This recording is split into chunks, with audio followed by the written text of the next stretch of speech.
bush. Yeah! That's a good one, that is. If we can catch a few more of these before we have to leave, I'll be over the moon. I'm going to remember this trip for the rest of my life. Woo!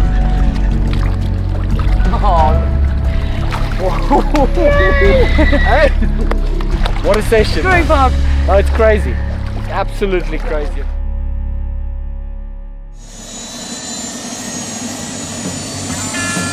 Claire and I have always chased adventure. The kind that leaves you with stories you'll never forget. This one, it was different. Bigger, wilder, and unlike anything we'd experienced before. Some folks are born made to wave the flag, rule their red, white,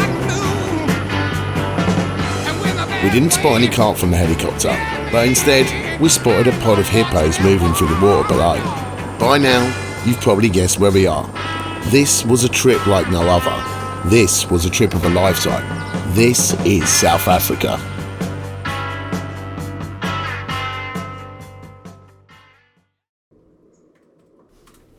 Every big trip starts with a Google search. We knew we'd need a fixer on the ground to help pull everything together, and after looking online, we came across a handful of guiding companies in South Africa. Getting in touch with the guys over at Carp, we explained that we were planning something very different to their usual trips. Eugene, one of the owners, couldn't have been more helpful. After hours and hours of conversation and a lot of chats on the phone, the hire car was booked, a 3-week itinerary arranged unlike anything they'd organised before. Now, there was only one thing left to do. Grab our passports, pack our bags, and head for the airport. After 20 hours of travel, we were exhausted, but nothing could take away the excitement of finally arriving in Johannesburg.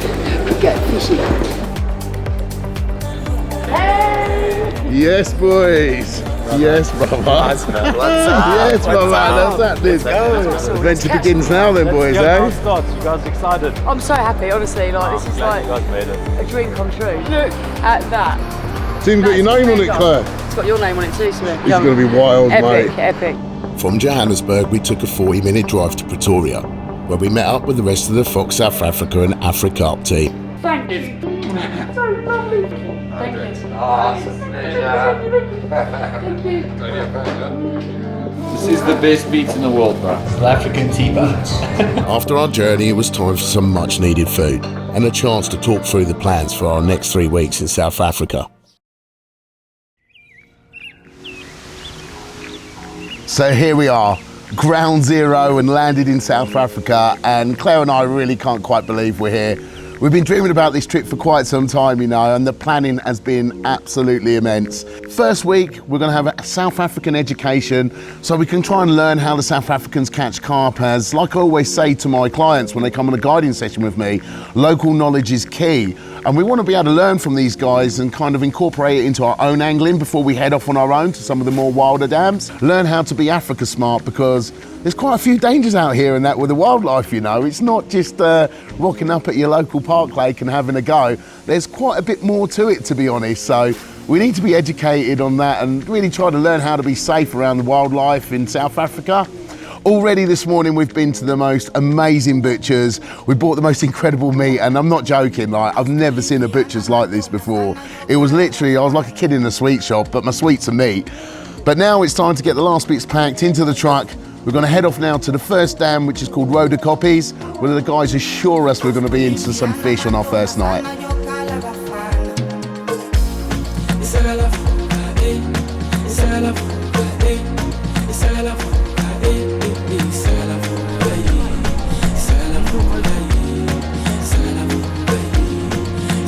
As we arrived at the Crocodile River section of the Rhodocoppies Dam, we pulled into the lads' guiding base camp and got our first real glimpse of what lay ahead. The lake stretched out in front of us, wild, beautiful, surrounded by the movement of the African bush. It was our first proper view of the water and the first taste of the incredible wildlife that makes this place so special. Gonna set up camp now. There's a little bit of weeds here, but we're trying to get them out and sorted. There's a lot of big fish in this area, so Michael knows the area very well. We know the area very well. I think we need to make a big bonfire tonight. Yeah. We'll do some stories. Some beers. We're going to catch a few fish, and tomorrow if we feel we need to go and explore, it's a big lake. Nothing's stopping us. Right, let's get our gear together then. Let's go fishing. Yeah. We're going to keep things pretty simple. I'm not going to move too far away from what we're doing in Spain. So I'm sticking with the Exocet, 60 pound. This is by far my favourite leader I've ever used. Real low memory, nice bit of stretch to compensate for using like the braid, which has virtually no stretch at all. On our main line, we're using the 40 pound natural sinking braid, and we're going to attach that with an Albright knot, which is undoubtedly the strongest knot for me for joining a really thin material to a really thick material. And the fact that when you tie it, it kind of cones into a nice shape, it passes through the rings really easy and doesn't unpick when you're playing fish or casting. On the business end, I'm going to also keep it simple. I think we're just going to roll with multi-rigs for the moment. We're going to use the wide gape long shanks in a size 5, a couple of tiger nuts and a bit of corn. Like I said, not too dissimilar from what we use in Spain as it works. And I'm kind of getting Spanish vibes from here in South Africa. So that's the plan. We're getting the rods done now. Claire's getting all the alarms on the sticks and sorting out the other bits. Get some rigs tackled up and get some rods in the water. The area on the left here, there's some really nice structure there. You're going to see a massive boulder. There's some good action there, and we saw a lot of fish this morning, so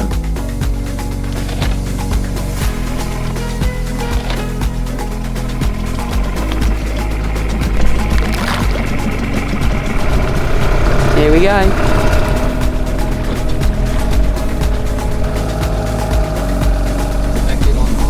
The local methods for catching carp are very similar to what we were used to in Spain. I guess big lake fishing has a universal approach, so we decided not to change a thing. We would continue in our usual way and trust the tactics we knew. Getting the remaining rods out would take us way beyond dusk, but I couldn't think of a better place to watch our first African sunset than out on the water. Africa just, man, it gives you something different, hey? It's connecting with nature on another level, really. Everything in Africa wants to kill you. Even the trees wants to sting you, you know? So it's all thorn trees and stuff. There's a lot of danger in Africa. That's the thing. We're fishing crocodile-infested waters. A hippo is the #1 killer in Africa. Hippos are very, very dangerous, even more dangerous than crocodiles, but the crocodiles will also get you. It's the final frontier. The sky's the limit, really, in Africa. There's so much to be discovered, and the fish are incredible. I love African carp. An African mirror is just something crazy special, man. So yeah, let's hope we can get one on this trip, eh? The night was quiet for us without a single bite, but somehow it didn't really matter. As morning broke, we were treated to our first proper South African sunrise. The boys next to us had managed a few fish through the night from slightly deeper water, so we decided to move a couple of rods to a similar distance and depth. And just as everything was reset, a lucky kingfisher landed on my rods, the perfect little blessing for what was to come.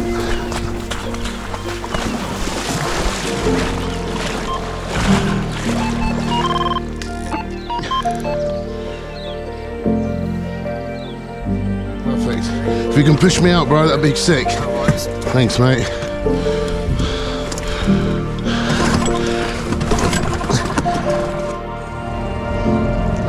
It's a long, long way out, this one.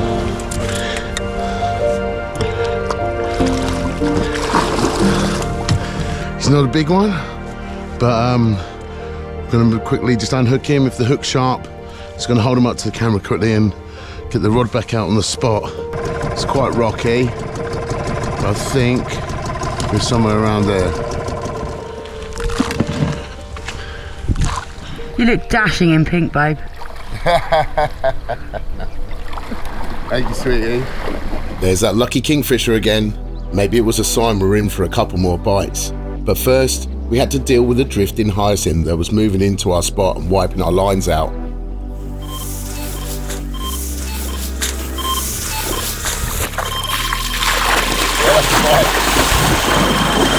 At first, I thought it was the kingfisher bouncing up and down on my rod, but from that one noter, it could only be carp. I need the net. Grab my GoPro, Claire. Yeah. Feels a bit of a better fish, this one. I snagged up on something. Not so cool. Here we go. It's connected still? You sure? Yeah. Okay, we're back this way now. Oh yeah, it's a better one. Oh yeah, it's a fucking good one, mate. Gosh. Yeah.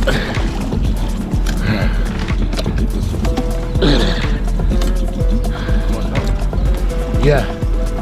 Bosh! Yeah! Ha ha! Yes!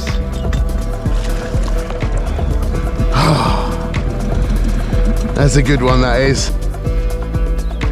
I wasn't messing around. I got the rod straight back out on the spot, as when the action's hot, it's normally hot. Perfect. All right, let's get going.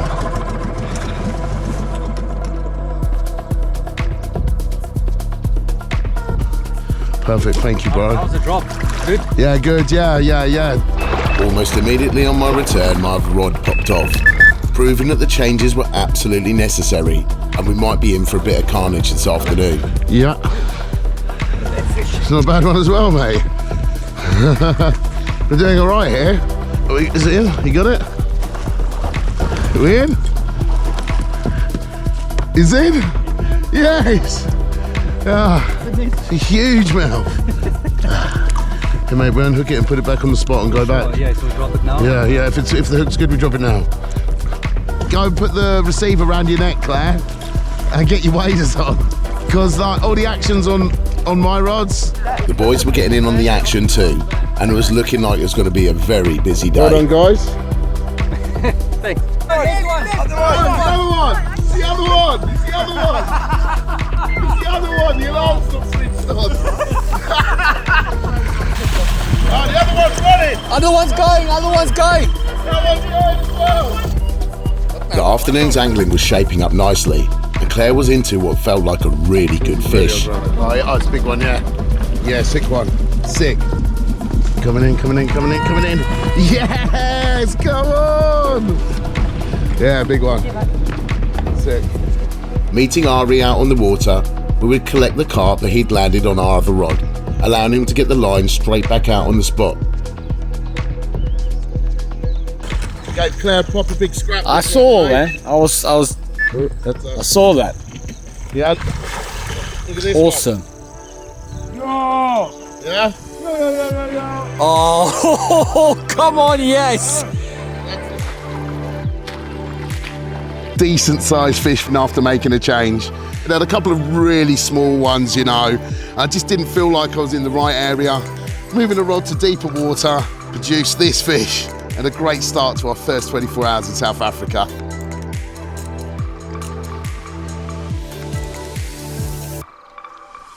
I was starting to feel a little bit left out this morning. Samir was catching quite a few fish, and I didn't actually think it was going to happen. But look what Africa gave me. I can't be happier than what I am now. And I did have a double take.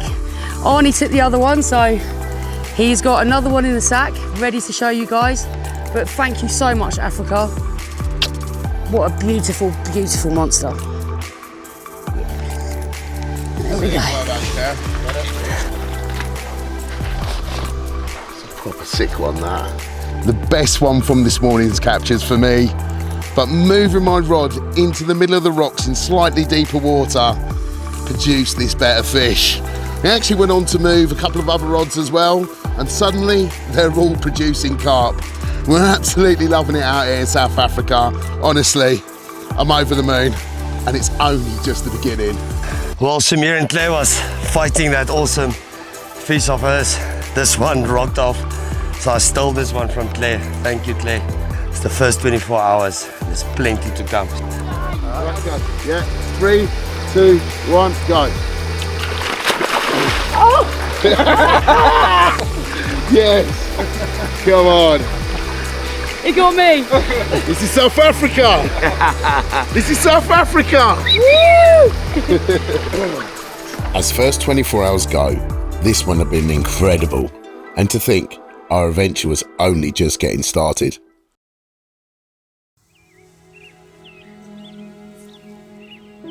Some places just have a vibe about them.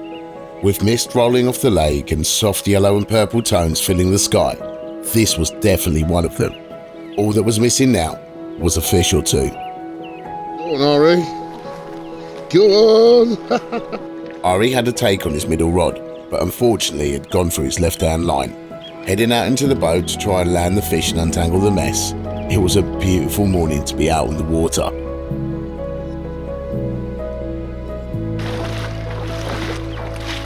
It was early South African crispy cold morning. Got surprised by this little one. True survivor, I think.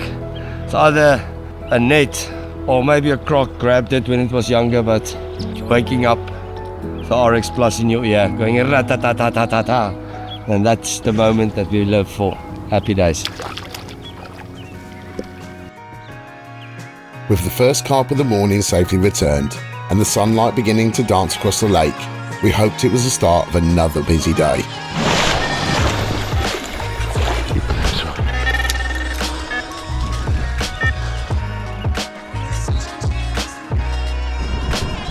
Good. With Claire's carp in the net, we wasted no time at all getting the rig straight back on the spot before returning to the bank. Oh, you didn't. Did I get it in your ear? Mate, Oh, you got particles and sorry, Claire. you're a f***ing loser. All down my neck. Don't throw particles at me. We'll have a particle war, mate. Watch. I couldn't help but find it funny, but Claire definitely didn't share my opinion. Lucky for me, she had one in the net, so she was pretty sweet, to be honest. Lekker! The action was really starting to hot up now.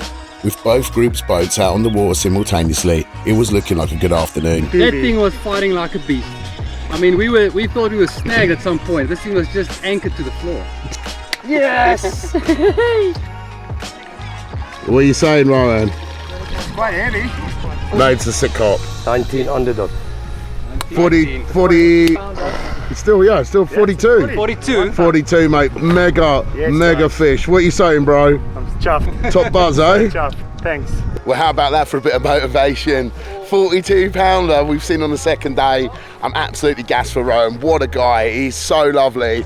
But now I'm feeling proper motivated. It's been a bit slow for me and Claire this morning, if I'm honest. The guys have been catching fish around us. Claire's had one, but it has been quiet. So I think we need to step our game up rather than sitting on our laurels. I'm going to get a whole bunch of new sticks tied up, a bunch of new rigs. I'm going to refresh all the rods, try and find a new spot as well at a similar depth to where them boys have been catching them this morning. Because they've had quite a few now. They've had like a 33 and a 42. So the average has been good. We're not messing around. We're not here to play. We're here to catch fish. So let's get going.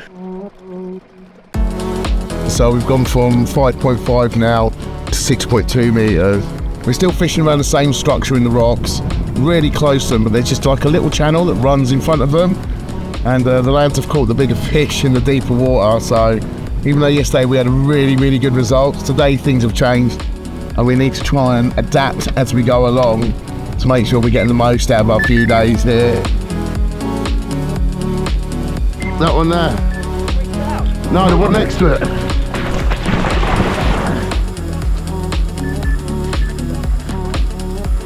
Our first bite came very quick after making our changes. Racing out to the spot to get over the fish as to avoid the rocks that we was fishing up to.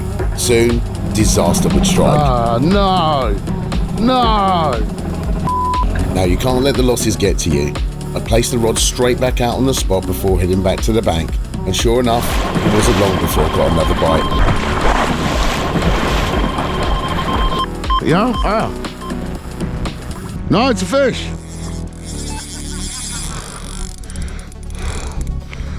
Six meters, Get mate. in there. 6 meters. Just a small little change. Bro. Small change, mate. 80 centimeters difference. I love you, sweetheart. That was a quick bite as well. That. Yeah, they're all quick. 6 meters. Changed everything. I wish I'd done it this morning. Wash. Yes, bro. Boom. It's made it'll do. We get him in the lineup.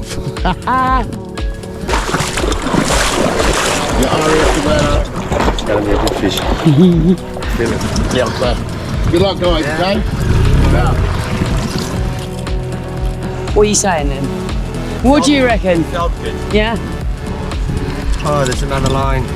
Oh, you it's all right, we'll fix it, It's on this, it's on this line. There's something on this one as well. Yeah. Now it's stuck on this. Oh my God. Oh, it's definitely on, Ari. Look, come on. Ready? Whose line is there? Look, it's a baby, a little pequeño.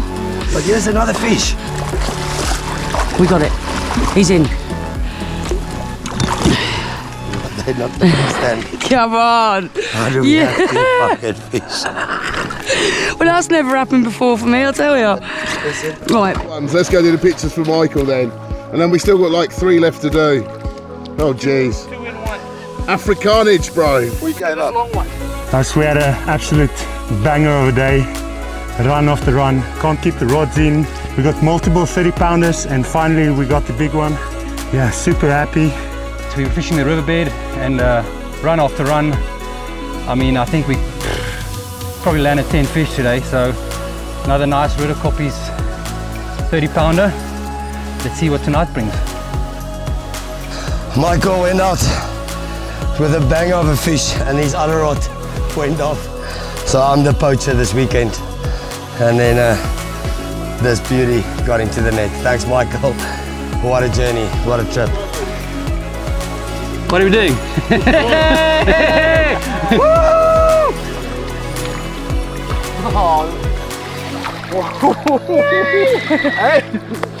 What a session, man. Oh, it's crazy. It's absolutely crazy in Africa. Now we drink. In this place. Now we drink. We'd sink a load of beers and a few brandies that night, accompanied by a traditional South African bride. But the night's action was far from over yet. Come on, mate. a good looking South African carp. Yeah, mate, that's a lovely one. What do you reckon? Another 40 that for sure, right? Maybe it's 40. 40.5. Yes! Second 40. Come on, legend. Well done, geezer. Well done, mate. Thank you. This is our last night, the first fish of the evening. The sun has set. And what a pleasure, what a big Roodekoppie carp. It was 18.2 kilos on the dot. Thank you, gentlemen. Yes, mate. Yes, mate. I've still got rods out of the water. I desperately need to get them back in, especially after seeing that 40-pounder that Ryan just had. What a carp, man. That's the second one today, so I do feel like it's well worth making the effort for the final night, as it could happen, you know. It's not looking impossible. Our final night on this beautiful dam only produced smaller carp, but with just a few hours left before we had to leave, we were determined to make every moment count. There was still time for one last chance, one last bite, and one final memory before we had to say goodbye.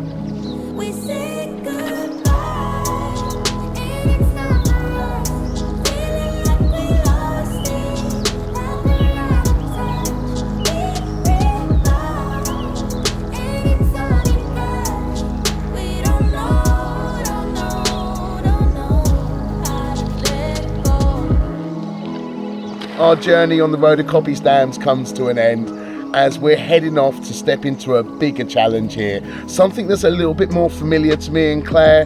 It's extreme snag fishing in a really wild lake, and we're going to be fishing from an aluminium boat, which is just right up my street. The lake contains some absolutely incredible giants, and it's not uncommon to blank for a week there.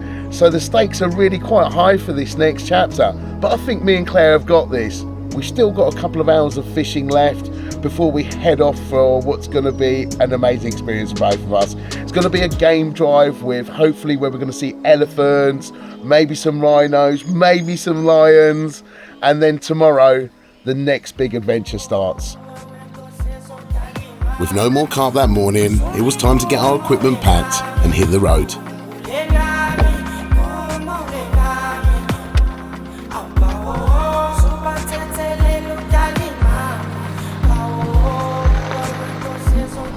We're not here to be faint-hearted, are we? We're here to have fun and explore and catch big carp. But in a minute, we should see elephants. As long as it doesn't turn around and come towards us, we're fine. That's a big boy. That's a big elephant.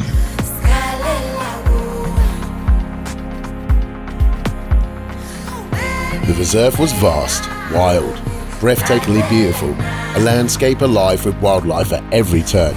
We could hardly believe we were seeing so many of the big five so soon.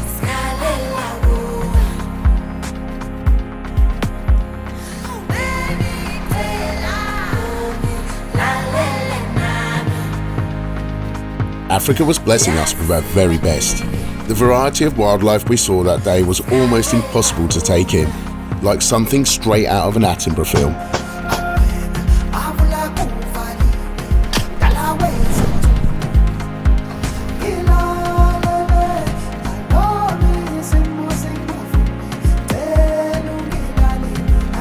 What a day it had been.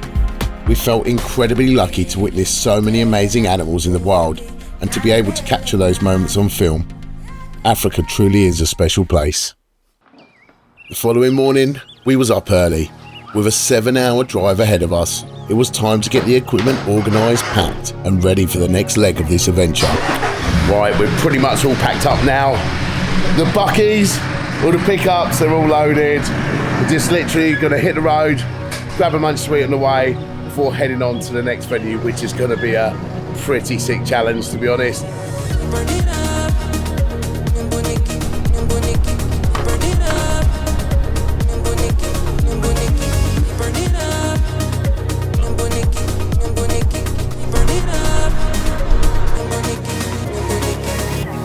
We reached the venue at dusk, just as the vast dam was glowing in golden hues and magentas, our first glimpse of the place in all its glory.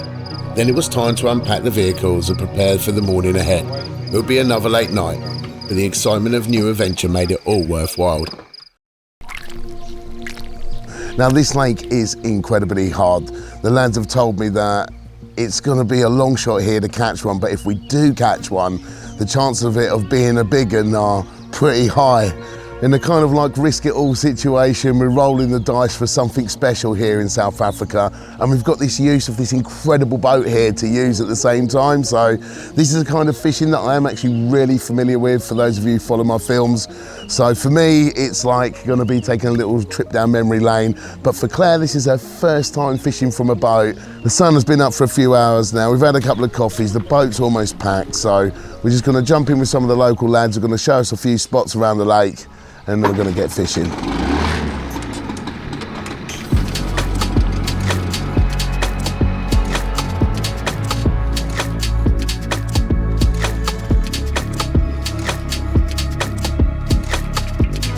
Luan, I think we're going to jump in with you, buddy. Okay. Yeah, and just we can go have a look at some spots with you, because I love this echo sound. Okay, mate, I'm going to jump in with you then, and we go take a look, okay? Okay.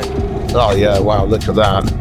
It's literally a whole tree, isn't it? So we're going over like a bed of a line of trees, yeah. So and I'm going right, we found some spots. Show me his spots he likes to fish, but I'm also going to run a couple of lines over these tree stumps here with the hooks. Let's get moored up then, buddy, eh? Yeah. So this big tree over here, we're tied up to that, gives us access to all these snags.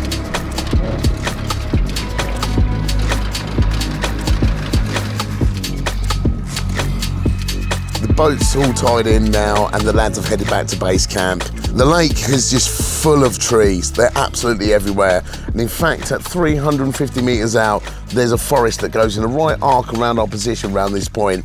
Off to our left, we've got some other trees here that are sticking out the water, which I think will really suit using a brake line and having our lines out the water to avoid getting in the snags. On the business end, we're keeping things pretty much the same. I'm still fishing a couple of rods on multi-rigs, but I have stepped up to a size 4 hook. Still keeping the same pattern, which is a wide gape long shank. It's an incredible hook. It's super strong, super sharp, works really well. Every fish has been absolutely nailed to death, and I just don't see any reason to change pattern, just the size, just to deal with the extra pressure we're going to be giving those fish to try and keep them away from the snags.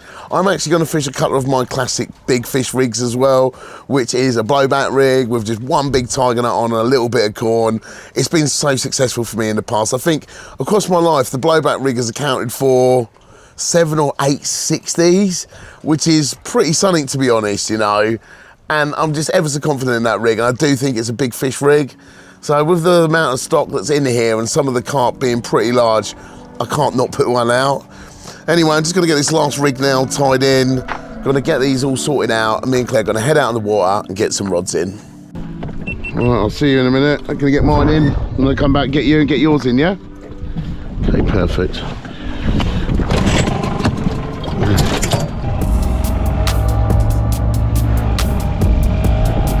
That's quite an interesting spot.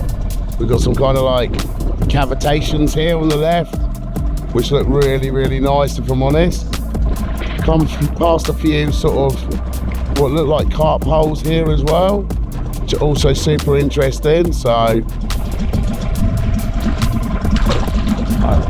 just gonna have a lead around once that hits the bottom. I want to feel what the bottom feels like there. Feels so good there. Damn, it's nice. Oh, we've got a mixture of silt, rock. It feels like could be mussel shells. Oh look, there it is. There it is. That's a big hole, that is.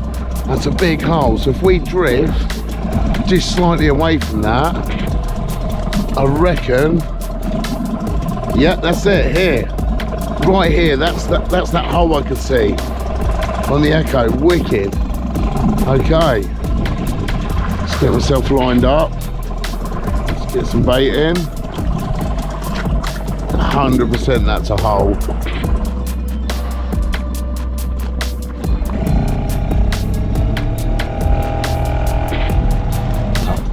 Yeah, you got it? Right. 6'5", yeah? Really 6'5". All the right hand rods would be placed long, between 250 and 340 metres range, dotted along the tree line that was submerged underwater, with my favourite being the crater spot that I found earlier. With all our long distance rods now in position, we turned our attention to the left hand side. Placing the remaining rods carefully in the snaggy bay around some interesting structure, we were sure this would be a carp holding area. Yeah, just wrapping this bit of leader around the tree, which should give us what we need to bolt off, for the fish to bolt away from the snag. But nice elastic on there. It's going to stretch cool. Right. So we're just going to drop it in front of the snag. There we go. Give it a little bit of bait. Head back to the boat, eh?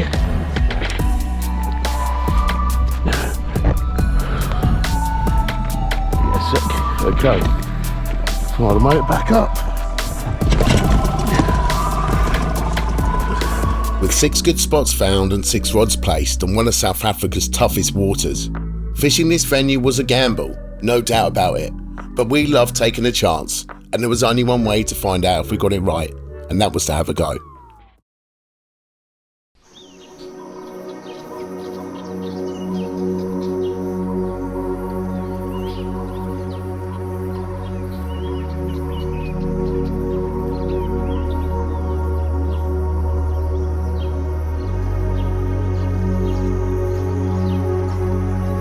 Quiet night. I had lots of sleep. No shows, no activity. We stayed up late listening as well. This morning it's dead. It's even quieter, isn't it? The wind drops. Yeah. Do you reckon sit bite time out and maybe have a move? I think pack everything away that we got out from last night, like our beds, not wait too long. I don't feel like this is the place, so I think we should just make. We'll see how it goes. Let's drink our coffee first and hatch a plan, right? Just as we was enjoying our morning coffee, one of the left-hand rods in the bait busted off.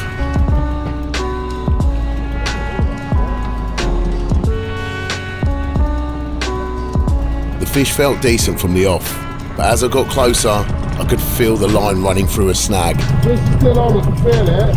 I could still feel I was connected to the carp. Choosing to handline it in through the snag, I could feel it slowly coming when suddenly, bam, it was off.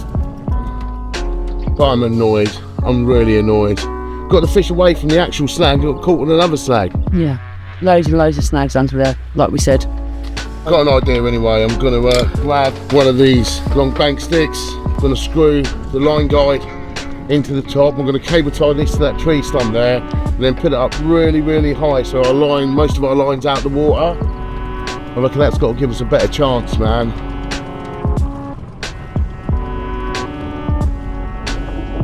Still on the clip? Yeah. Yeah, that's how we do that. Keep that line out of the water, innit? With our line high and out the water, we hoped this would be the solution to our problem, and we wouldn't have to wait long to find out. Yeah. Magic. Yeah. Oh. That was funny.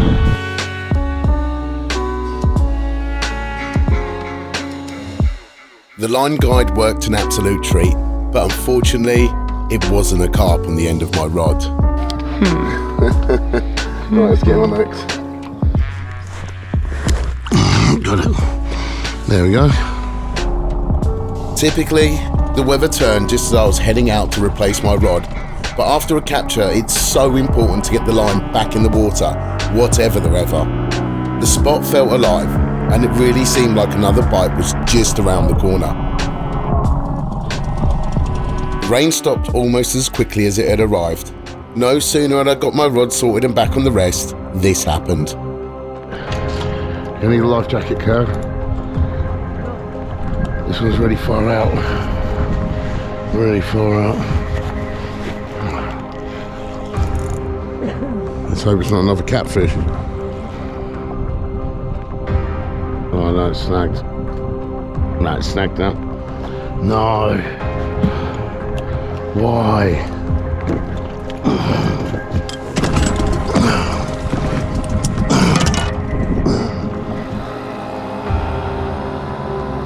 I powered out towards the spot at full throttle, cranking the reel handle as fast as I could, desperate to reach the snag before the fish buried itself even more deeper into the branches. Once I was above the snag, I applied pressure and felt the line come free, and I was in direct contact with the fish. Oh yeah, sick one. Bosh. Yes! Get it! Yeah. Yes. Yes. Oh yes. Ah, big African carp. Big African carp. Ha ha! Look at that. Yes, mate. Big African carp. Yeah, I did hear this. African carp. Yeah, I did hear you shouting, and I'm so happy to hear this. Wow. Once again, there was no time to bask in the moment. I tied a fresh rig and headed straight back out to re-drop the line on the spot. See you in a bit.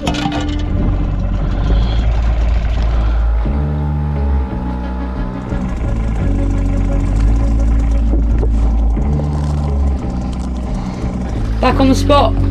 Back on the spot. Absolutely perfect. Yeah. Let me take it for you. Come on, baby. Try over here. Got it?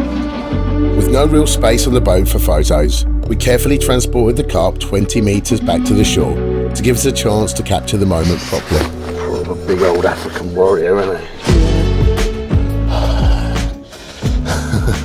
How about that? My first and only carp, and the biggest one of the trip so far.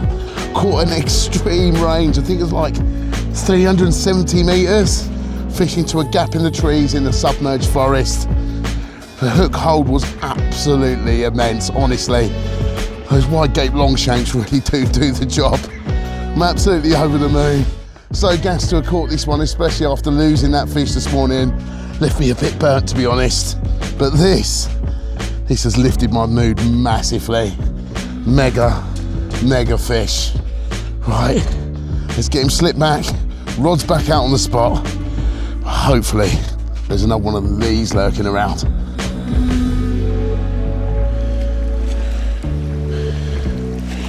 See you later, fatty. No. Rushing back to the boat, everything was in absolute chaos. The fish had gone through one of our other lines, and by the time we were back on board, it had fallen off. But that wasn't even the worst part. In the middle of all the mayhem, while passing under the anchor line, I'd knocked my GoPro off the boat, and now it was sitting somewhere on the bottom of the lake. All the safari footage gone, mate, all gone. All the boat footage from all the boat battles, everything, all gone. It wasn't the GoPro that hurt, as that could easily be replaced. It was the memory card and the footage we'd never get back. I had to remind myself I just landed the biggest carp of the trip from possibly the hardest venue we would fish, and somehow that made it all feel alright.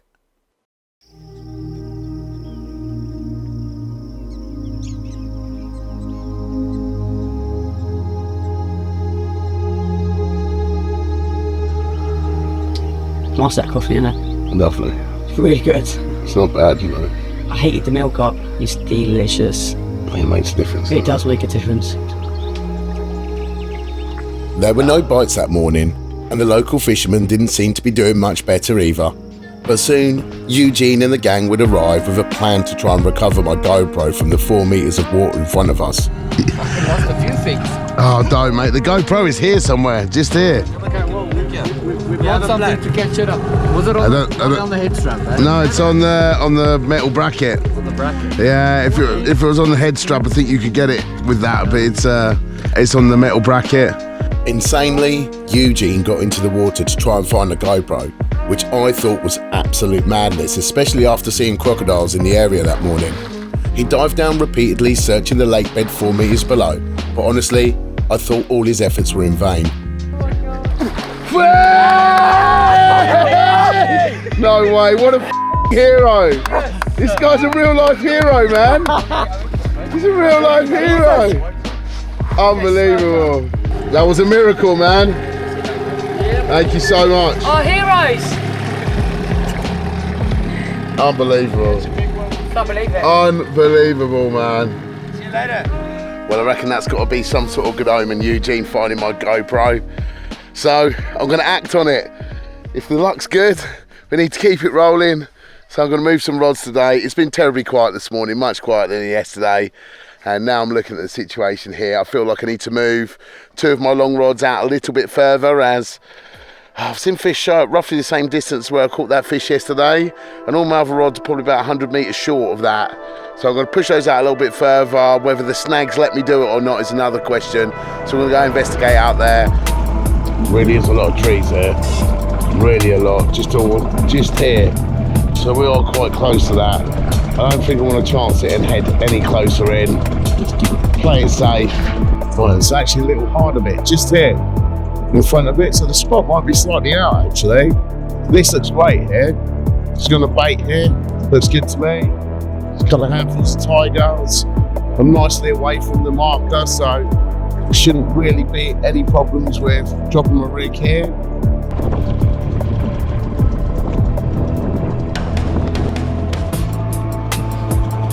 Teamwork makes the dream work, and for our final night, we was dreaming big. Every rod was replaced with absolute precision, with 2 pushed further out, as close to the submerged trees as we dared go. Everything came together just in time for us to watch the sunset one last time over the mighty Nandoni Dam.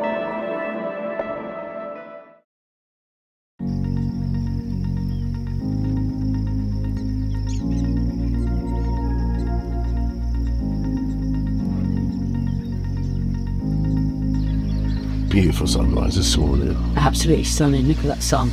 That's amazing. But it's the last morning. We're gonna have to get packing in a bit and on the road, you know. But I've really enjoyed it here though, Claire. It's been wicked, man. Just wish we had a bit more than 3 days. 3 days was always a little too short in my head, but what did we gain in them 3 days? You got that fish.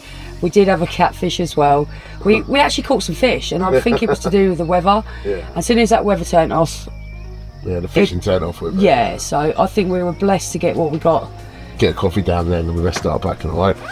Claire made a fair point. We'd caught fish, including a good one at over 40 pounds in just 3 nights.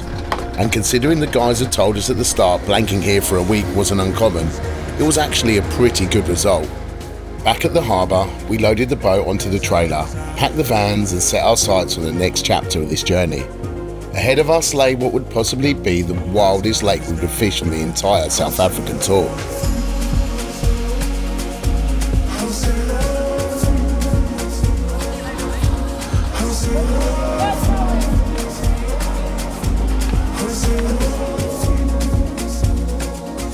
Deep in the bush, near the Zimbabwe border, we arrived in a place where the road seemed to disappear without warning, and every view felt more spectacular than the last. Right, just walked up in a rural township. We're just waiting to meet our local contact. He's going to show us the way to the lake, as none of us know, and hardly anyone's ever been here. Yeah, over the bridge. Are you coming with us? Yes. All right. What's your name, buddy? My name is Takara. Takara, lovely to meet you, Takara, and thank you for helping us. Thank you. Thank you so much for helping us. And your land is so beautiful. We love Africa. We love Africa. You're welcome. Welcome back again. Thank you so much. I'll go with you sometime. Yes, please. So he's just taken us down there. We'll throw him a few rand. I'm sure he'll be over the moon with that. But this dam is the one we've been really, really excited about, both of us. It's super wild, right up our street, in the middle of nowhere. Literally, this countryside is unbelievable. Yeah. Unbelievable. So I think we've got about 20-minute drive now down to the lake. And we're going to get our first glimpse of the Nasahili Dam, I believe.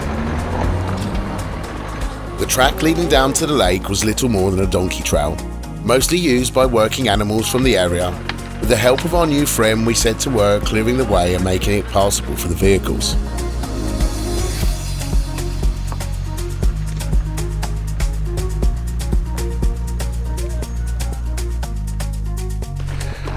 Look at this. What a place, honestly. Oh my God, I'm absolutely blown away, isn't it, Claire? It's beautiful. It's really stunning and really wild. It's hardly been fished, but the fish that have come out, we've been told that they're really big. And mirrors. And mirrors, yeah, all mirrors, so. But this is really wild. One of the wildest places I think I've ever visited. We've only got 4 nights fishing, so we really need to make the most of it. Talking of making the most of it, the sun's fading, let's get cracking. As it turned out, we would only have 3 nights fishing here, so every hour mattered. With fresh rigs tied and 2 rods each out for the night, we settled in ready to see what the morning might bring and whether there was a potential move needed in the morning.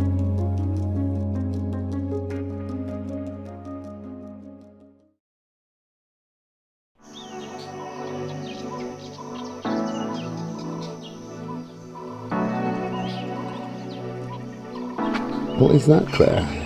It's a little crab. Look at it, it's so cool. That's carp food, that is. Yeah. Good carp food. Come on, let's get packed. We've got to get on the move. Crazy lady.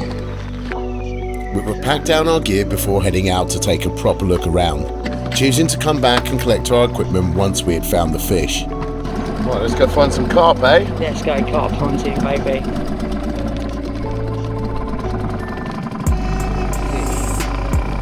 Claire, we need to find fish. We've got 2 days, we've got to make it count. Does look really interesting here though. We've got so much different depth changes. Go from like 3 meters to 7 meters and back up, so it's a lot of structure. Seen a couple on the echo sounder, but I would like to see one show. Really would like to see one show, but I don't think it's a bad shout here. No. Right, let's carry on the search. With a few likely looking areas identified and some fish showing up on the echo sounder, we headed back to collect our equipment and set up the new camp. Arriving at the island, where we'd seen all the structure and the promising marks on the echo, I don't think we'd ever set up camp in a more picturesque spot.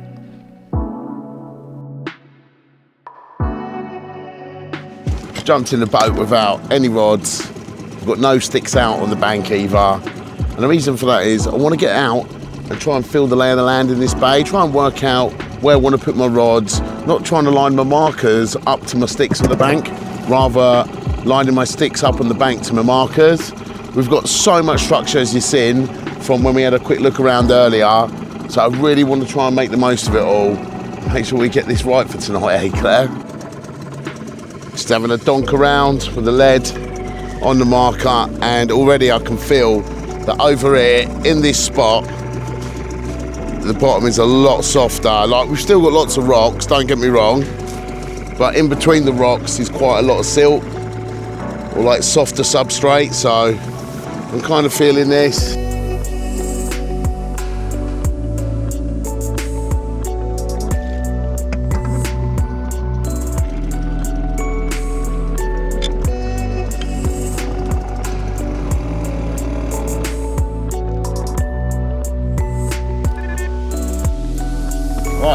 the rod's all out. All done last one in? Yeah, all looking good. Nice and short that one, I like that one.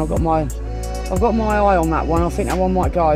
Yeah, but you know what I really fancy right now? What do you want? Let's get the braai on, innit? Oh yeah, do you know what? I've already put the coal in, but I was waiting for you to come across, so. That evening, with a top-grade South African T-bone sizzling away on the braai, we sat down to a proper meal in the heart of the wild. And as the day faded and the sky opened up in colour, giving us our first unforgettable sunset in what only could be described as an adventurous paradise.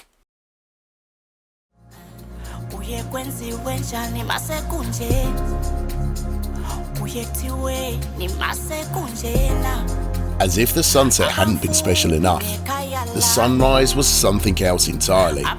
Back at base camp, Ari was already locked into his first carp of the session.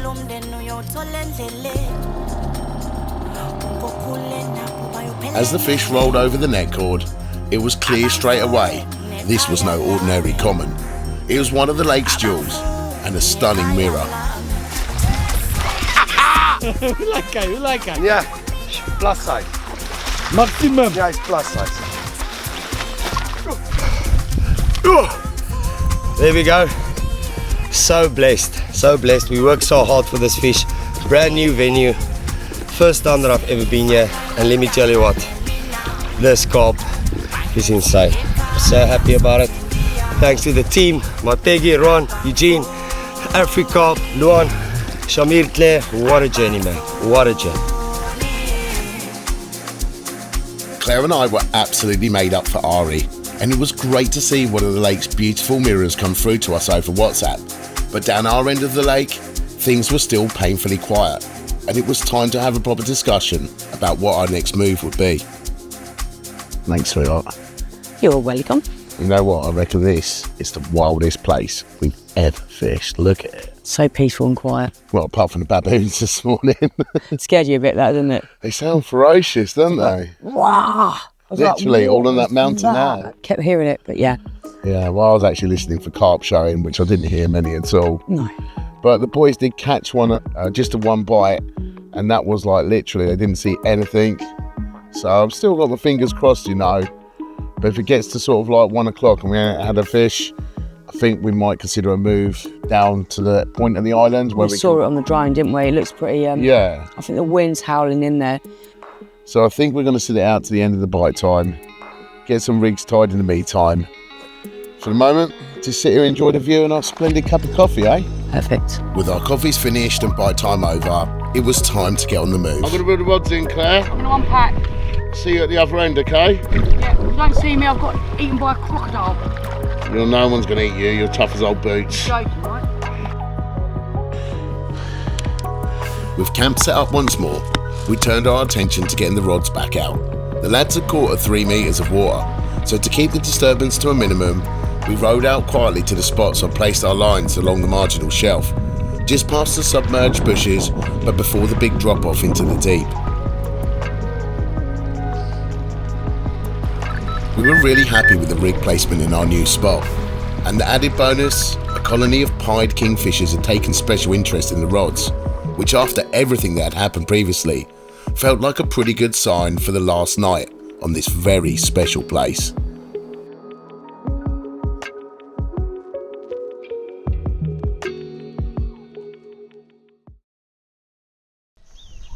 Unfortunately, our move yesterday hasn't paid off, and I'm not going to lie, I'm absolutely gutted. This venue is everything I imagined when coming to South Africa. It's super wild, no swims, no houses, vast, untamed, and with a bit of an unknown stock.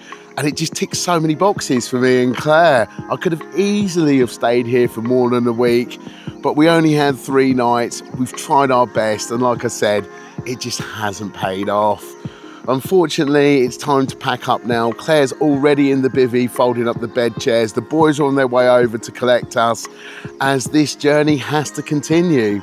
It's not about just fishing one venue. It's about seeing South Africa and having a tour of the country and really tasting all the different kinds of angling that South Africa has to offer. And you know, with that kind of trip, you can't get stuck in one place, although I would love to stay here for a few more days. As the time ticks down, The journey continues and we're ready for the second chapter of this adventure. Boats all packed. Mr. Kruger's here to transport us back. Next adventure then, Claire.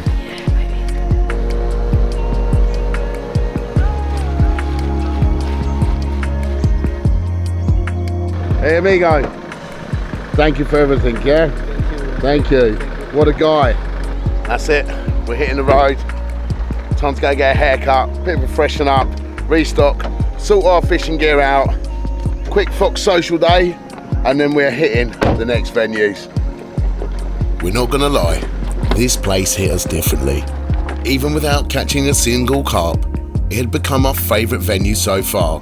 The landscapes, the people, the wildlife, everything about it felt wild, raw and unforgettable. Claire and I were genuinely sad to say goodbye to this wonderland. We've got a 6-hour drive today. We're hooking up with South African YouTuber Alex Willers, who's going to be joining us on the next part of this trip. And we're really looking forward to going to this dam. It's supposed to be super wild, very rocky, so... Yes, Alex. What's happening, brother? All ready for the next adventure? Ready to get going? Catch some big carp? Yeah, mate, absolutely. Been really looking forward to this, man. I can't wait, man. It's been years in the making, this trip, bro. Yeah, we've been chatting for a while, haven't we? Plenty, I think about 5-6 years already. It's a long time. Jeez, mate. Is it really that long? It's that long, promise you. 6-hour drive in front of us. 6-hour drive. This destination is beautiful. Holds some massive, big comments, like really deep bodies, big backs. You're gonna love it. Yeah, mate, can't wait. Right, let's get this van packed then. Let's get going. Hit the road, bro. Let's get going, man.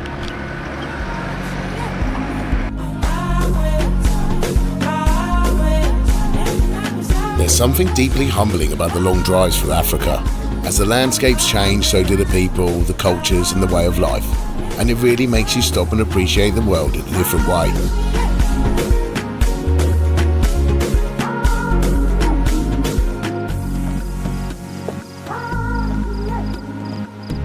Look at this gaff then, Claire. Look at it, mate. Yeah, we're in a pine forest, surrounded by mountains, and this is immense. This is like, this is one of the nicest places. I know the last one was sick, but this looks magical, like truly magical. Oh my God, Samir, what is that? Oh my God, look at that. Look, can you see the toe prints? This is hippo. This is 100% hippo. And they're all look how big they are, they're massive. Samir, they're not just there, they're here. Oh yeah, There's look. quite a few. Jeez. I think look at the size of that one. Encountering hippos. Oh my God. And hopefully, lots of carp. I've seen quite a few jump that side and quite a few bubbles over there. The sun's going down. So you know what that means. Let's get cracking. Let's do it. Let's go. Mad rush to get everything unpacked, man. We're losing the light, eh? That's it, bro. Gotta get everything unpacked. Get the rods in. Most important thing. With the light fading fast, there was no time to waste at all. We found 2 spots each around some interesting structure, saving the other 2 rods for first light, when hopefully we'd see a few fish show. And how's the drop, guys? Marker, mate. Awesome. Really nice. Got it in that riverbed, coming out of the bay, 10 metres. Perfect. Actually gravel. That's sick. So Nice. Good. With hippos moving through the area, we knew we had to stay alert, especially after dark when they become much more active and harder to see. As usual, camp took shape well beyond dusk, with hopes high for our first fish by morning. How beautiful it is waking up on this magical lake. The steam's rolling off the water, you can hear birds in the trees, in fact you can even hear monkeys. It's magical. We managed to get 4 rods out last night, but we might need to tweak them as it was dark. But as we woke up this morning, we've seen a couple of fish show over there, so we're going to put our last 2 out and maybe do a little bit of tweaking with the 4 we put out. So I think we're going to crack on with that, and hopefully today we can catch some fish. Heading out to the area where we'd seen fish show that morning, we found depths that were much greater than the other rods were placed. With minimal feed and just a small stick on the hook, we hoped this would be enough to get a quick bite. Happy with that one, Claire? Yeah. I did want to put one out of there. It keeps jumping, I kept telling you I've got a marker out there. Yeah. You snooze, you lose. I spotted them first, got it there.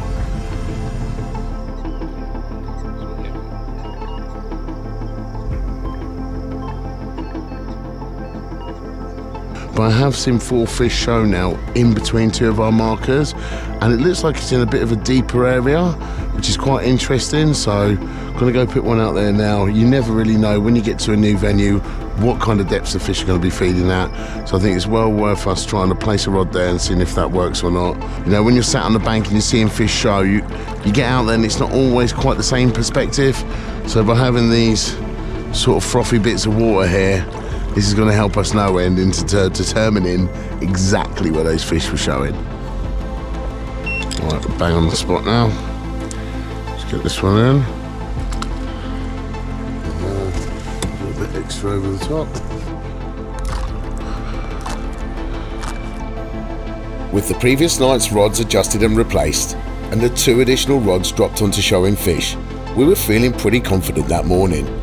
As the day went on, the temperatures climbed to 28 degrees, calling for an ice-cold beer in the hot South African winter sun. The bites never came, but as another spectacular African sunset lit up the sky, our confidence never faded.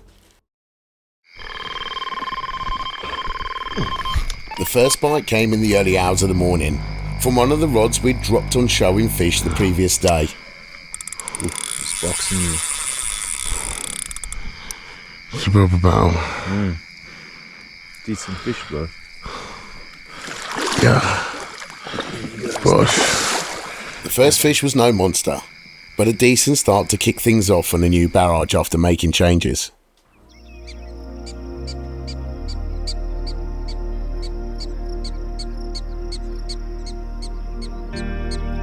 What an incredible place to wake up to this morning.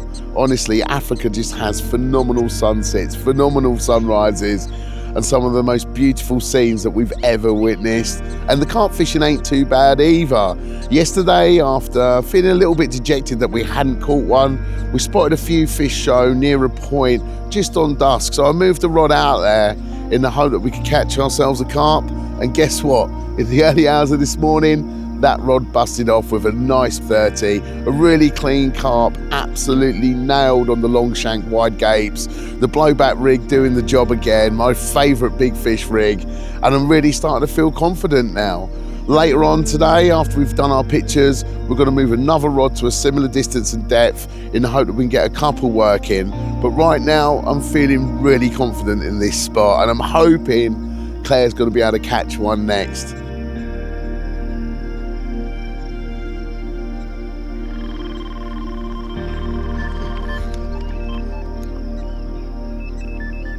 Again, the bite came from one of the rods we placed on showing fish, in slightly deeper water amongst some tree stumps. It was exactly the kind of feature carp love, but also came with its own risks. Fish on or you snagged? Snagged? Yeah, I think so. Ah, nice. Really snagged. We tried our best to free the carp, applying tension by hand and moving back and forth to create different line angles, but no matter what we tried, it was all to no avail.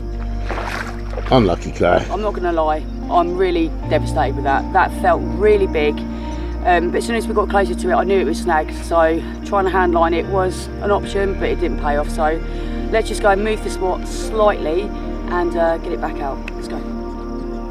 With the spot adjusted by a few metres, but still at the same depth to avoid the snags, the rod was soon back on the rest. Now it was time to turn our attention to the morning's capture, which had been patiently waiting in the retainer for pictures.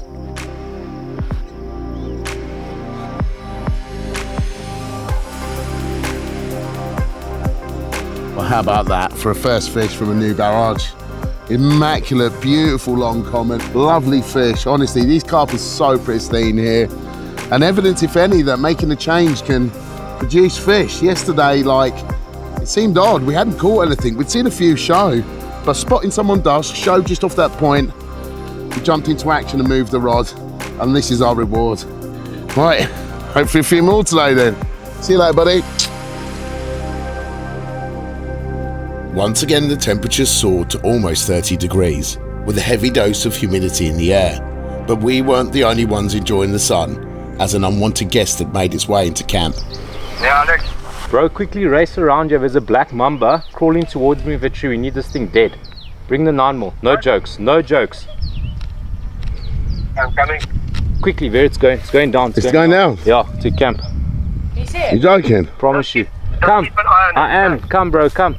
It's such a hot day today, and while I'm sitting here, I just hear rustling the leaves, and here is like a 2-meter black mamba. Massive, massive black mamba. We're going to try ride the bucky over the spot we found it, see if we can get it.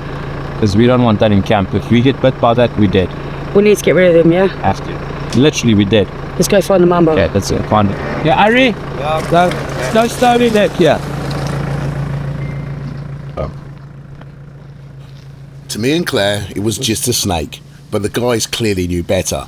Alex knew straight away it was a black mamba, and they spent a good 20 minutes searching the area, taking the situation far more seriously than we first realised. Still a bit shook? Still a bit shook, because we know that snake's somewhere around camp, and things of a black mamba, if it gets you, you're dead. Yeah. Yeah, that's the But problem. we drove the truck around, we bust a few shots. Yeah, we shot some shots off. We tried to find it up in that area there. So either what happened is when I came to call you guys to show you the snake, I think it went off into the bushes. But around camp, we're going to have to be so careful. You just need to watch Vigilance, everything. check our sleeping bags, check our bags. Before you get into bed, check your sleeping bag, check under the bed chair, little kitchen area like this, nooks. Got to watch out, man. It's not a joke. This is Africa. No, it's not a joke. I mean, if that thing gets you, you're dead. It's called a widowmaker. With the afternoon's drama over, it was time to turn our attention back to fishing. But now that bite time's still out of the way and the sun's getting low in the afternoon, it's time to get those rods and those adjustments done that we spoke about earlier. So I'm going to move that rod across now to a similar distance and depth as to where I caught that fish last night. And I'm also going to change over to the blowback rig. Now the blowback rig on this trip, I've only used it a couple of times. And at the Nandoni Dam, I also caught a 40 pounder on it. So I think I'm just going to whack 2 of these out. I'm still keeping the wide gape long shank as it's an absolutely incredible hook. The hook holds are just so immense. The hook just penetrates so deep into the flesh and I absolutely love them. They're just never falling off with them on. But I'm just changing it into a blowback configuration with a nice long hair. And I think that's kind of contributing to the smaller fish picking up the bait and maybe dropping it. As the hair's quite long, the hook's quite big as well. I'm using a size 4, so it's all a bit of a mouthful. And I think that's just helping targeting those better sized fish. I'm gonna get these rigs finished off now, head out onto the water, get the rods in for the evening.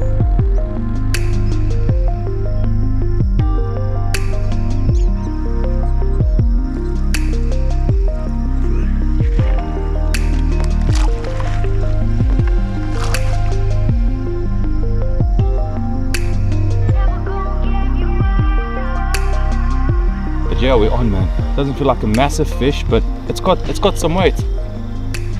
Let's see. Oh, it's got some weight, this fish. Oh, snag. Snag, let's get in the boat. Get in the boat. Just as I was grabbing the boat for Alex, disaster struck. Alex, what's happened? Last time I should have got in the boat. I was just sorting it out for you, wasn't I? Yeah, you're busy with it now, man. It's okay, we'll get the good sign means I'm on the spot. You had to admire Alex's positive energy, and after all the effort he'd put in, I wanted so much for him to land a carp of his own. Nothing like a good T-bone, hey buddy, to ease the pain of losing carp.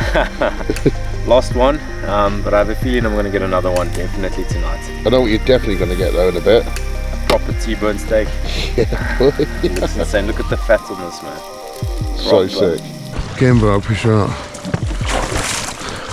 It didn't take that long for that wish to come true.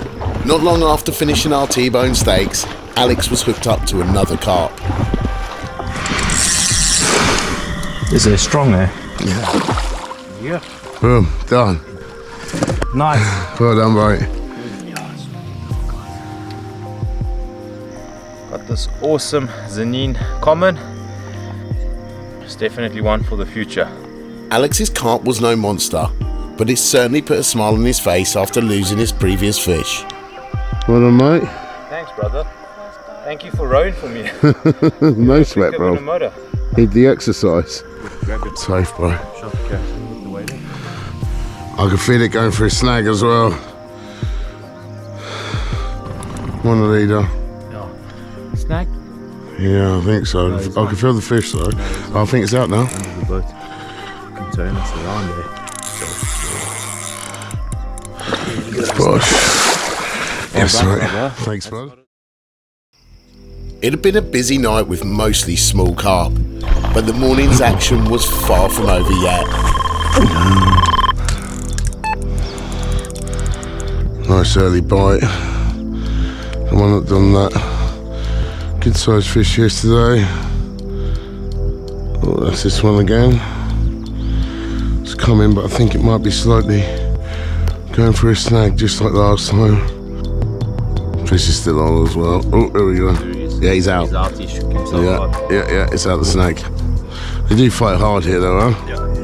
The one I caught last night was boxing. Check that.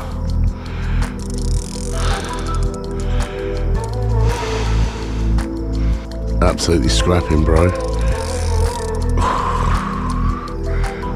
Yeah, he's done now. It's back on this fish. Hey, here we go. Gosh, done. Well done, bro. Yeah, bro. Nice fish. Lovely, right. Let's get him slipped back. Get the rod back out on the spot. Get fishing.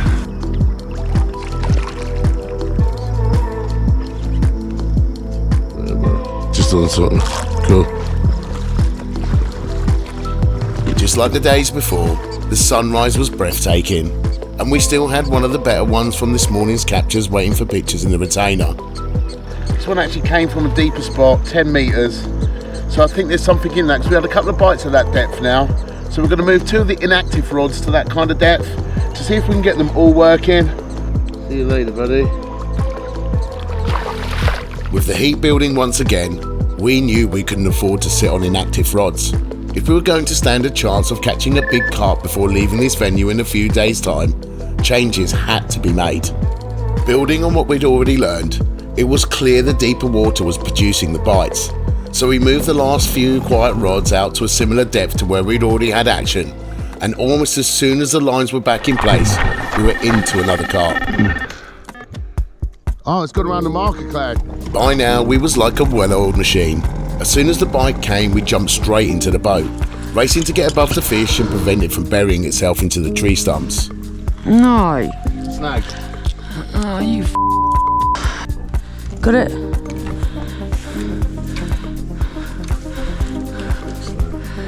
Yeah, you're on. You're back on. You're back on. Yeah? Yeah. You feel it? Yeah.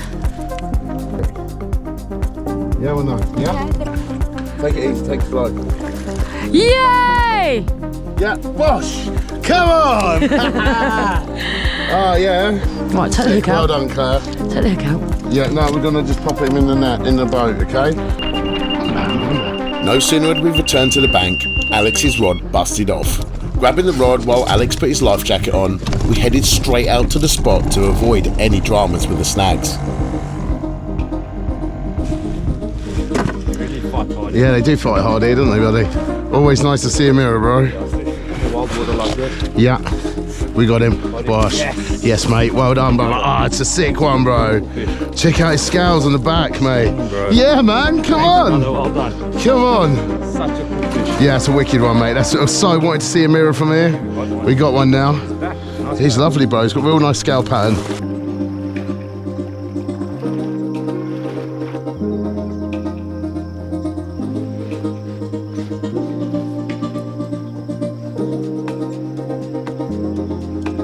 To be honest, I was feeling a little bit down.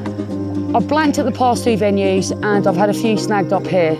And to have this beautiful, beautiful common, absolutely pristine, I'm truly buzzing. I've put my rod straight back out and hopefully I can catch some more like this or even bigger.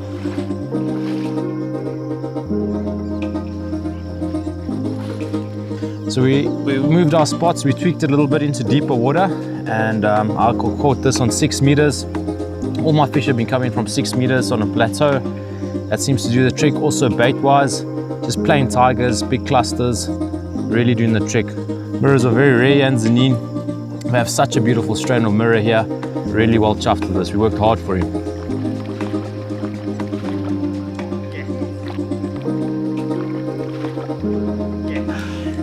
Yes. Okay, we got it. Yeah, that was a good one. Yeah. Awesome, nice fish. It had been a busy day, but our hard work and the changes we made were clearly starting to pay off. Now we just hoped that all the effort would be rewarded with one big carp before it was time to leave. It had been another busy night, though mostly with smaller carp. By morning we were running on strong coffee and very little sleep, but the action showed no sign of slowing down. Still on?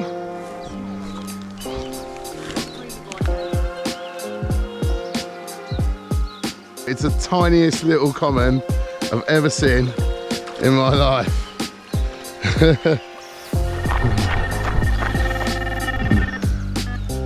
That's another very small one. Damn. How is this happening? This is like deep water. There's clearly a lot of fish here because that's the second bite this morning from this spot.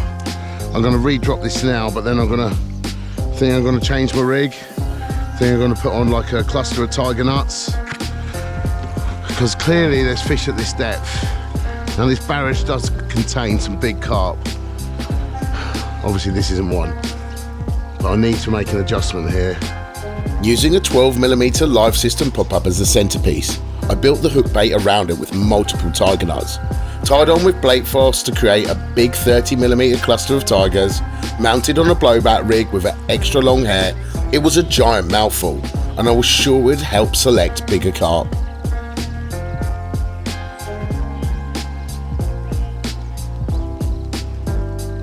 It would take us until dusk to reset all our traps, with every rod now fishing a giant cluster blowback.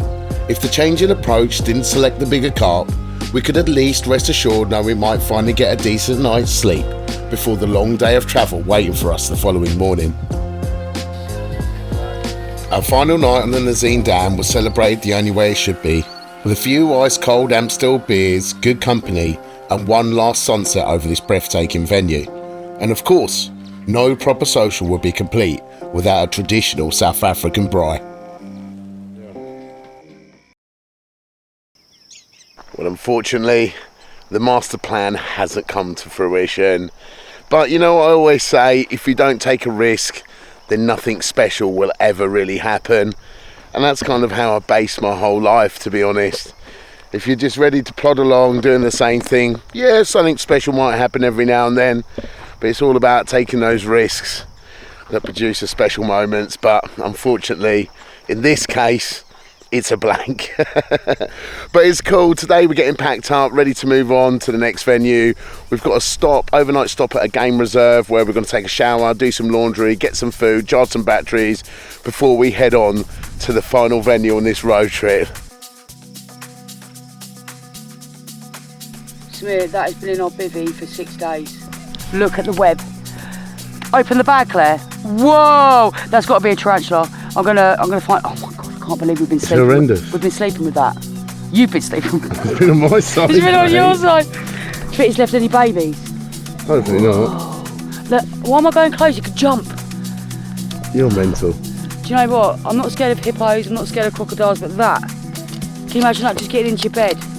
It would actually turn out to be a baboon tarantula, non-venomous but has a bit of a nasty bite, and one of the reasons why we have to check our sleeping bags before we go to bed. It never ceases to amaze us how much incredible wildlife we encountered simply driving from one destination to the next. I guess that's all a part of the magic of Africa. We arrived at the Wild Dog Guest Lodge for the night, desperately needing to recharge all our batteries.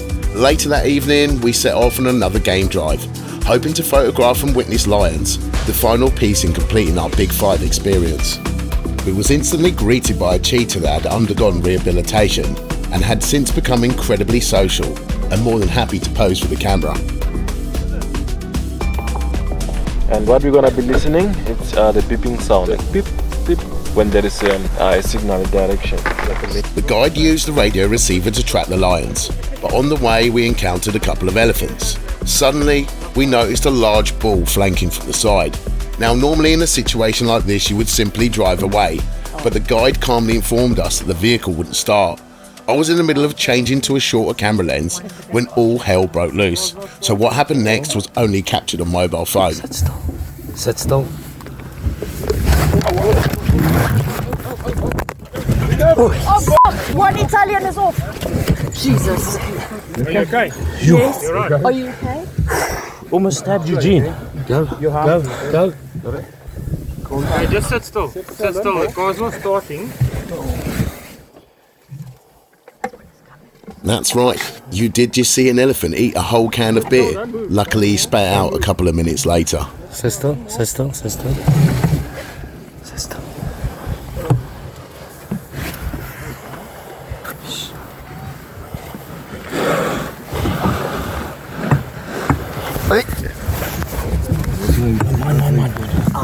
You need to move, guys.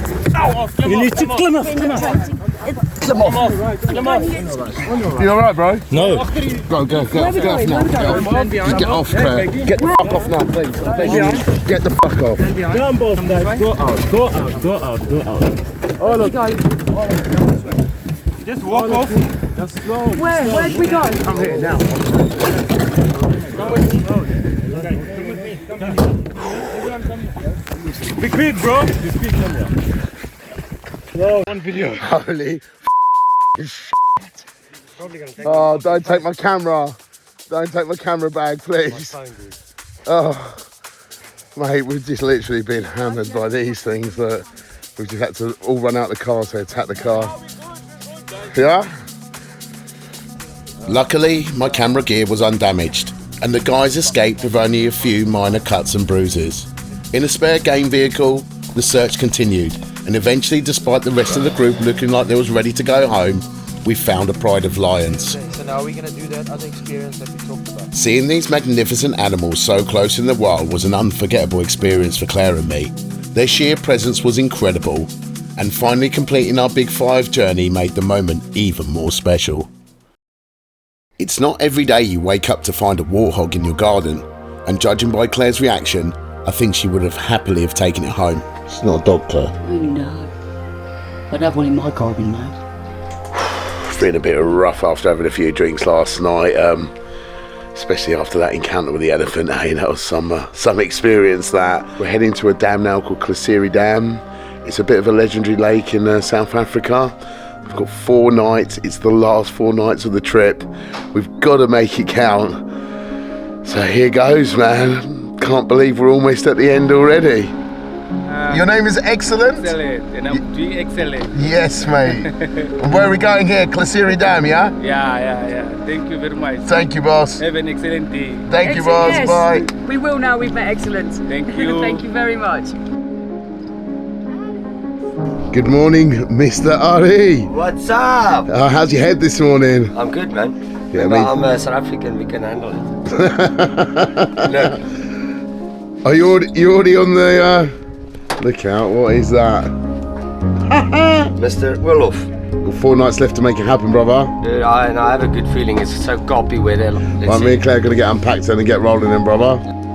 As we pitched camp for the final time, it was hard to believe our journey was drawing to a close. But if it had to end anywhere, this was the perfect place. On the edge of the Kruger National Park, a vast man-made dam, where fishing was restricted to a central island in an area known as the Bush Camp. Beyond that, the wilderness belonged entirely to the animals, including lions and the rest of Africa's legendary Big 5. This was proper long-range fishing, with all our rods are positioned over 500 metres. Making our way to the area the lads had recommended, we searched for interesting structure to place our lines. Sweet, this spot here is pretty nice. We've got a thin strip of gravel, like literally it goes in a straight line along here. So we just put the marker in, we can drop that just in front of there and that should be bang on that.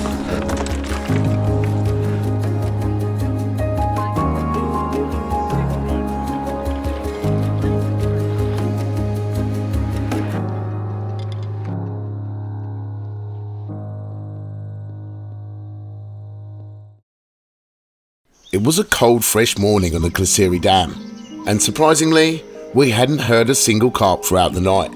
It wasn't until the mist began to lift from the lake that my middle rod let out a few beeps. Yeah, we're on, yeah. Yeah, we're on, yeah. Oh, you coming, Claire? Yeah. Right, let's go. Just a little push, thanks, boss. We are away. Yeah, a little bit left. Yeah, this is good. Claire, the driver. Look at you. Expert pilot. Kiss. Yeah, I'm gonna use the electric motor now. Yeah, I'm not quite there yet.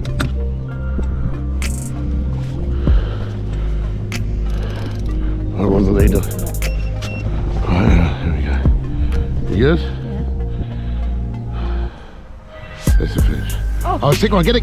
Yes, it's a big one. All right. Come on, baby. You good? Yeah. Place it in. Yeah, in. Yes. Come on. Yeah. That's a big one. It's a 40. That's got to be a 40. Lovely fish, bro. Yes, man. Yeah. What a nice one. I said if I could catch a couple of 40s on this trip, the trip would be made, and I feel like we're really close to that now. I'm not messing around with photos or anything. Rig's ready to go. Got to get it straight back out now, as I do feel there could be another bite in the swim, eh? Back on the spot, eh, darling? Back on the hot spot. Come on. It'll be a hot spot anyway. I hope it's a hot spot. Some long distance out there, isn't it? 500 metres.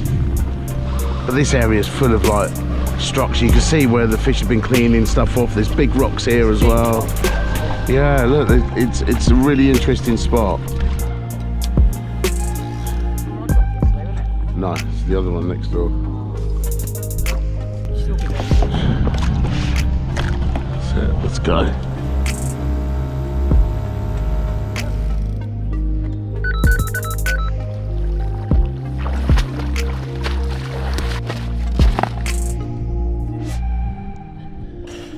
Well, how about that for my first carp from Klesiri Dam?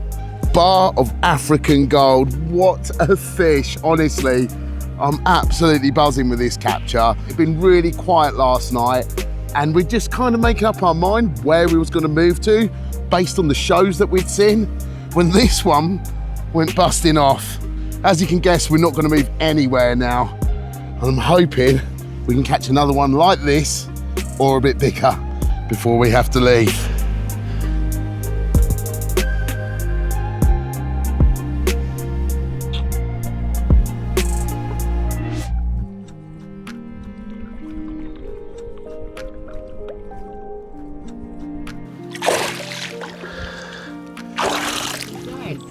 Yeah, big carp. Thanks, guys.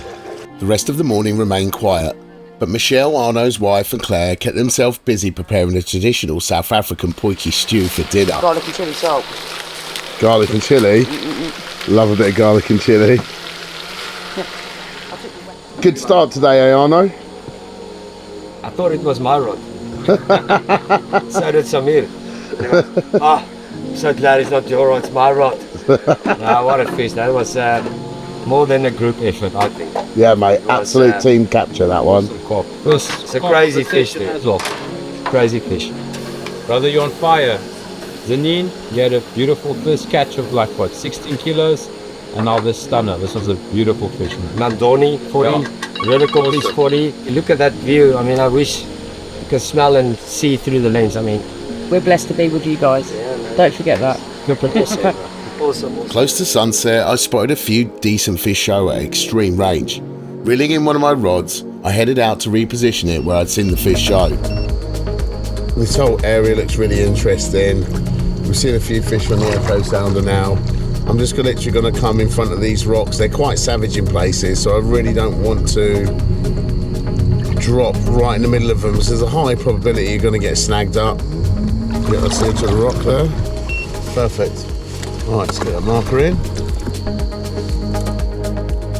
The spot looked perfect, with plenty of rocky structure, and the lead went down with a satisfying crack. With just a couple of handfuls of bait, I hoped it'd be enough to tempt one of the fish I'd seen showing in the area. No! Don't say you ran out of line. On our line. On our line again, Claire. Oh, is that what all that screaming palaver was? Oh, it's the perfect drop, perfect spot. And yeah, not enough line. But it's alright, I've got a bit more line here. Just going to add a bit back on now, tie it back together, then go back out to the spot and re-drop it again. You made it! Second time lucky, hey? With one fish already under our belt and a rod now positioned on showing fish, we were both feeling confident as the sun disappeared behind the mountains on this truly stunning venue. Misty mornings and breathtaking sunrises had become a familiar part of our trip. But this morning brought something even more special. A South African fish eagle perched high in a nearby tree, Despite the incredible sight, there was still no carp to report that morning. What a beautiful sunrise it was this morning. And with that, I saw about 5 monkeys. The whole family, they were all jumping around me. It was magical, it truly, truly was. And the lions roaring at about 4. Oh, it's just immense here. This place is truly, truly epic. We've got 2 more nights left. We haven't caught nothing last night or today so far. So if nothing happens by bite time, we will be changing some things up, possibly moving or just changing a few rods. But on our return to camp after filming Claire's interview, one of Ari's long-range rods ripped off. It was over 500 metres out and not far from the area where we'd seen fish show that morning and caught our carp the previous day. After a hard-fought battle, Ari finally managed to bundle his fish into the net. Yes, man.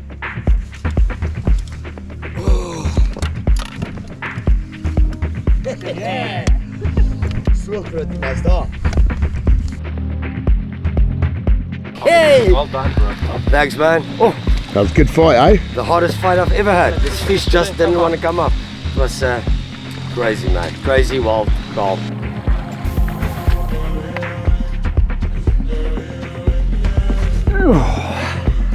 Day 2, been waiting so long for this fish. Been working really hard trying to find the spots. We found the spot. 5.5 meter water, 535 meters out from the bank. And we caught this truly really good looking African carp. So blessed to be alive, so blessed to be here. What a session. It's not done yet.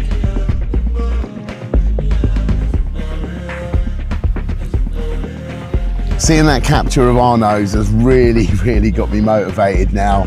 His rod that busted off is actually the one that's next to mine that went yesterday.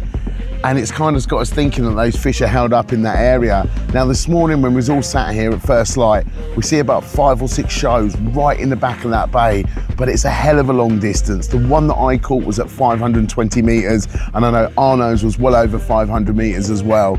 So today the plan is we're gonna refresh the rods that haven't gone yet. We're gonna move one of the rods that's a little bit close in, and we're gonna send it all the way to the back of that bay, topping out I think about 560 meters, which is where I'm kind of maxed out. It leaves me 50 meters left on the reels, which I'm sure is gonna be plenty enough as the rods are just in front of our bivvy. Me and Claire are super excited now. We are in the final stages of this trip and we're not taking our foot off the gas, not for 1 second.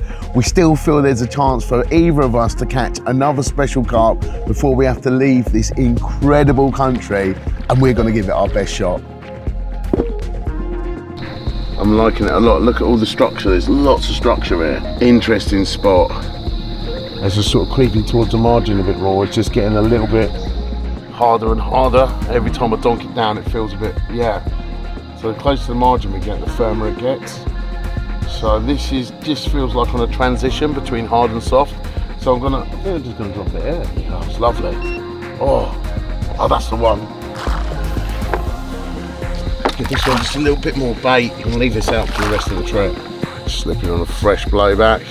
Now this rig has produced all the bigger fish from this trip, so it's all out, guns blazing, blowbacks, fresh ones on every single rod. Of course attached with a little stick, a little extra attraction. I love so much just around my hook bait. Got to be really careful with this drop that I don't actually let it all ping off. Absolutely love. Give it another handful straight on to the top. That's us done, sweetheart.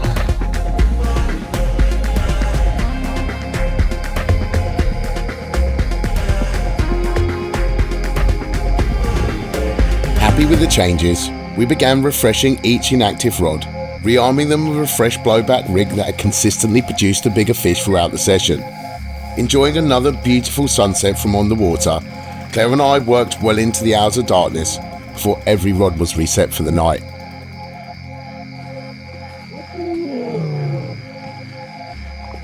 Magic, isn't it? Really close tonight. Really close. I can actually, that is so close, but there's one in the opposite side, so I think they're calling to each other. Yeah, you can hear them calling. Yeah. It's only in Africa, right? Yeah. If we're quiet, we might actually hear the other one in a minute because they do call back. I've heard it every night since I've been here. It's been amazing. You've been snoring half the time. And I thought, was it you? But Oh my God. Love him.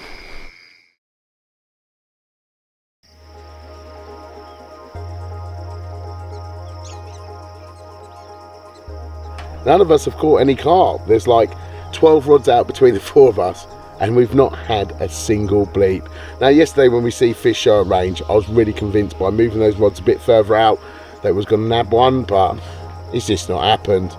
And I'm feeling like not really too sure what to do, so we're going to try and flip it back to actually the beginning of the session when we was fishing at the Road of Copies Dam.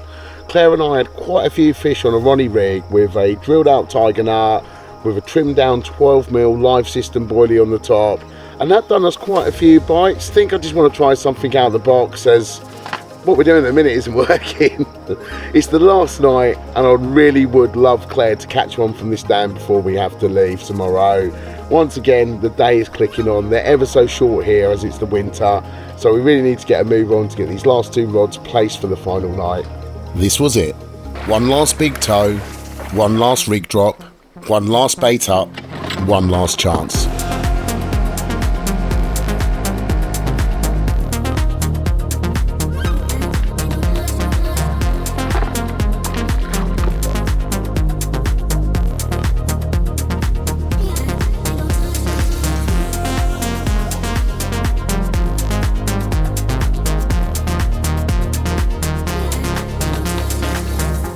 And there it was. The final sunset on our final night, the last South African bride, the last feast, the last ice-cold beers, and one final social with the boys. Cheers. And with that, we could do no more. The rest was in the hands of the carp gods.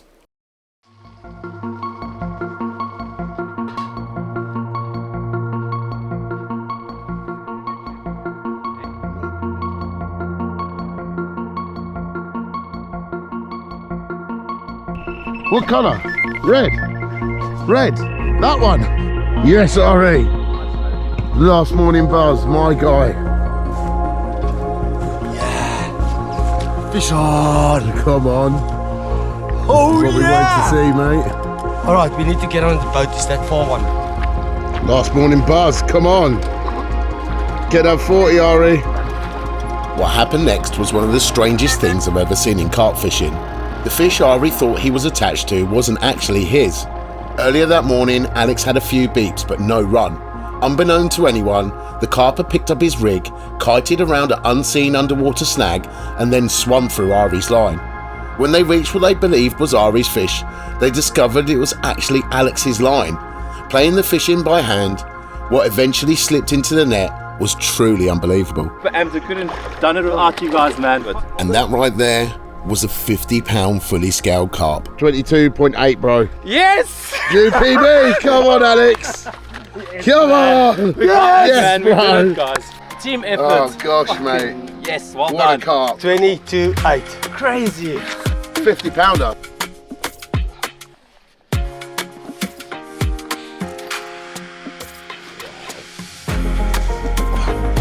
Look at this beast of a 50-pound mirror. It's one of the biggest mirrors to come out of this dam in 10 years. I was fishing hard this week, blanking. I decided to move my rods when I saw some fish show. Got this fish, went through all our lines, but we managed to net it in the end. What a fish. Yes, boys.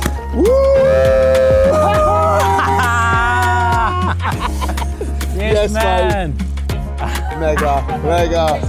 Come on, give us some of that, Moosh. Come on, bro, let's drink it. Sick.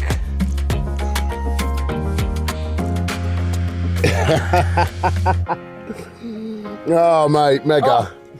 Absolutely mega. Sick. Taste of success. Thank you. Till next time. There she goes. Yes, man. The look on Alex's face said it all. He worked so hard throughout this trip and no one else deserved this capture more than him. This is what carp fishing is all about. Friendship, camaraderie, and truly wild carp. Some people might say it's a long way to travel without catching a massive monster. But then I'd say you missed the point of this film. After all, it's the size of the adventure in the carp and not the size of the carp in the adventure that truly counts. And this was one of our favourite adventures of all time, and long may that buzz last.